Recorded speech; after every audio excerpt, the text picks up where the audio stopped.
Welcome to episode 14 of our Fireside Chat. Again, today we have myself, Pastor Mark, with Pastor Steve, and we're still talking about the plurality of leadership. And so far we've gone through 5 different aspects of that.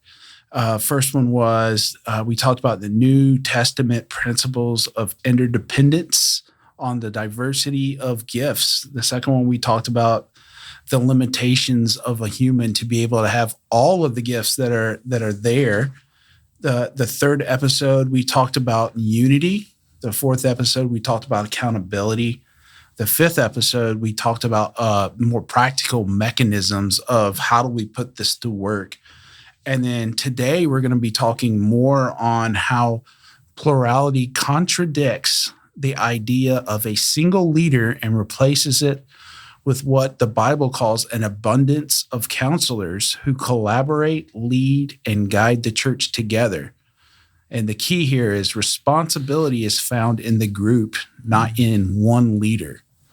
So, Steve, this is going to be kind of a fun thing. This is really the anti what we've seen in church for a while, right? Like We've seen the senior pastor, the one guy that's responsible for everything.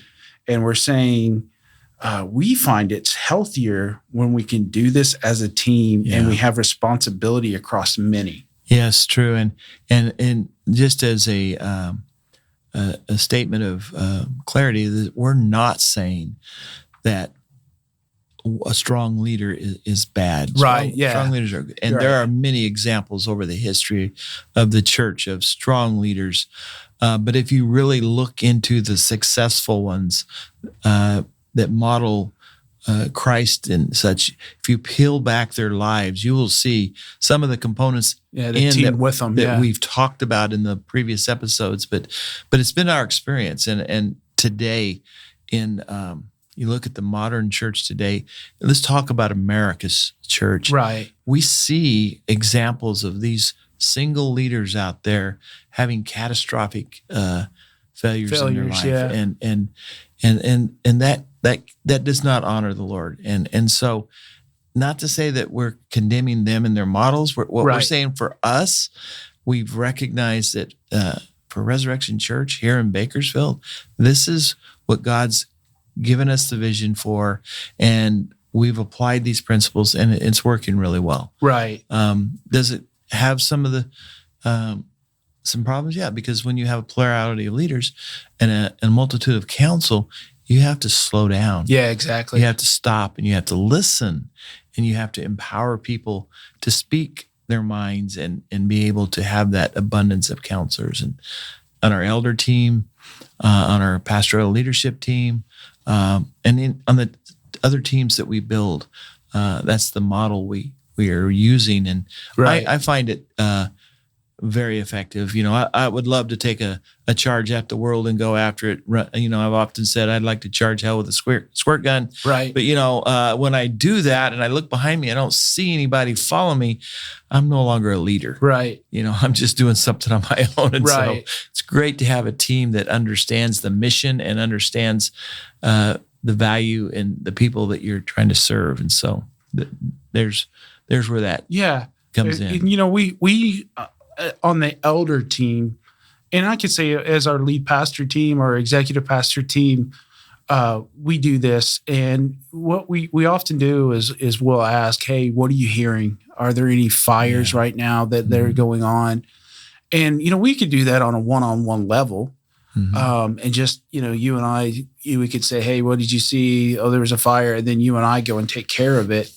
But the problem is, we don't see every angle. We don't see all these different things. And what we found is when we can come together and we can all see the same thing, then oftentimes the discernment that we get from that problem, from the many angles that people see it, we find a more elegant solution, a more beautiful solution that's gospel-centered, And that's the joyous thing. And that's the thing where we want to take from our elder board to our staff, through our executive pastors, to the staff, to their team leaders throughout the church. Like right now, Steve, you're working on creating a missions team, right? Yes.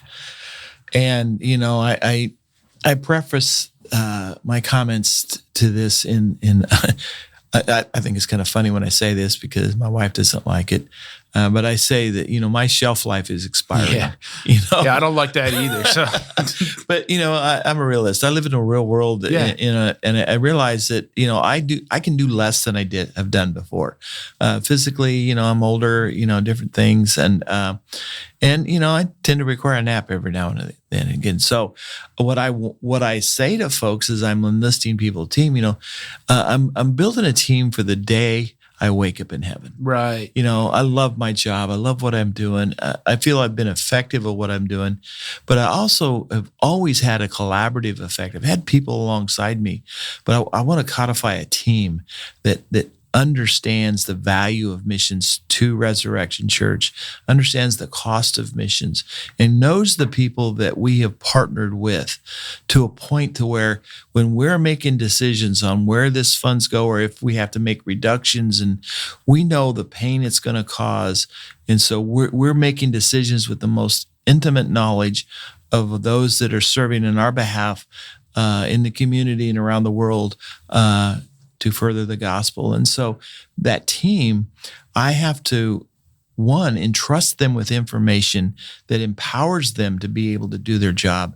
And then I have to let them do their job. Yeah. Let me read some of this scripture that goes along with this point, because I think you'll be able to see the things that we're doing is matching what scripture tells us. So Proverbs 11:14 says, without guidance, a people will fall, but with many counselors, there is deliverance. And then there's Proverbs 24:6, and it says, for you should wage war with sound guidance. Victory comes with many counselors. Yeah.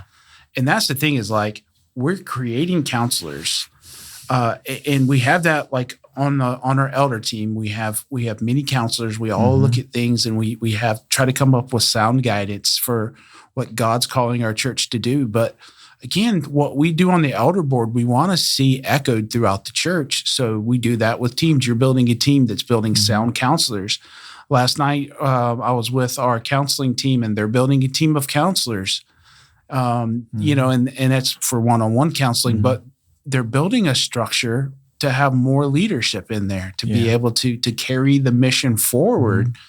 We're going to talk about it at a later date. We're going to talk about what do we do if a pastor leaves, and how do you replace that? And it's easier. Oh, I won't say easier. But some of the struggles that are there when you have a single person in a place versus you have a team.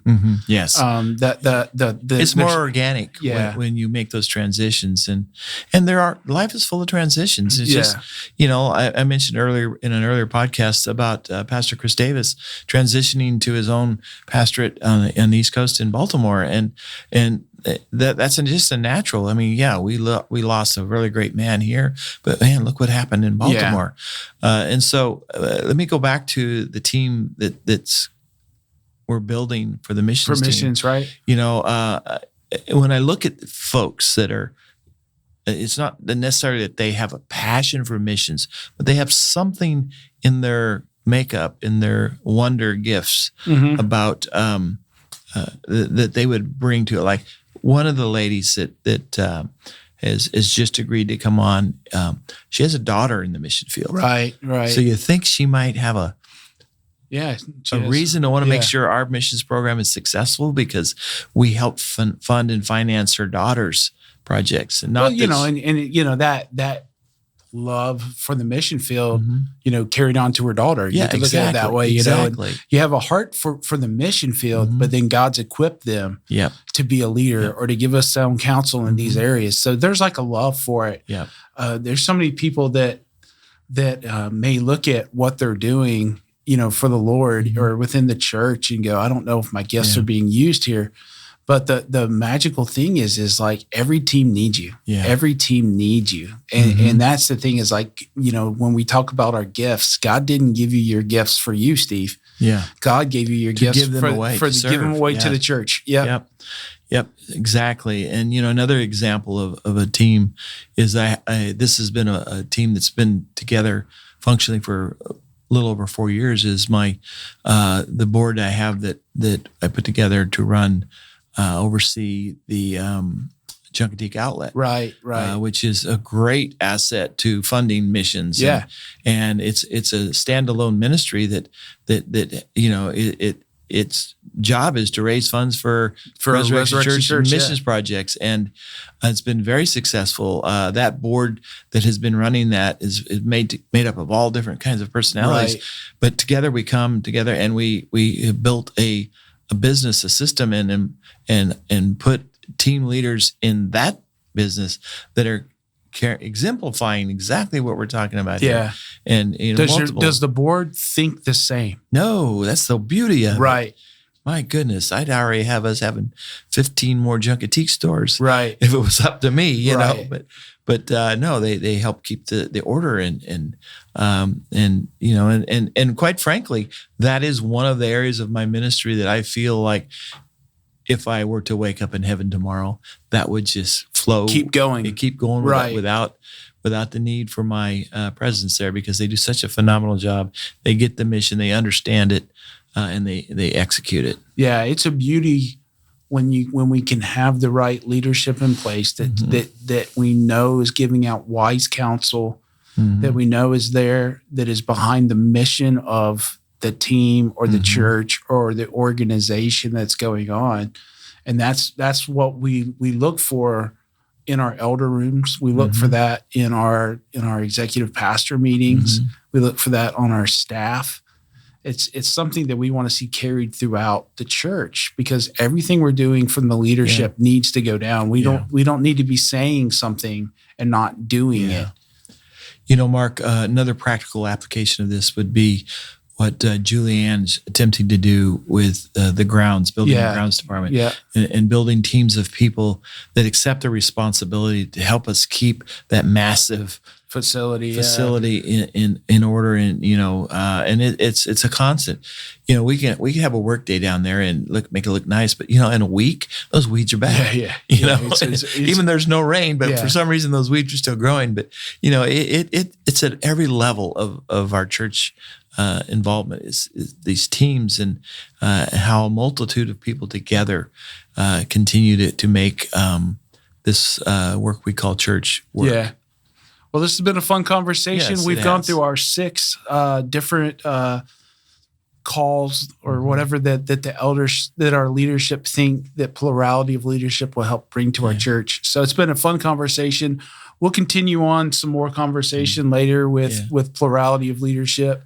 But thank you so much for listening this week, and we'll catch you guys next time.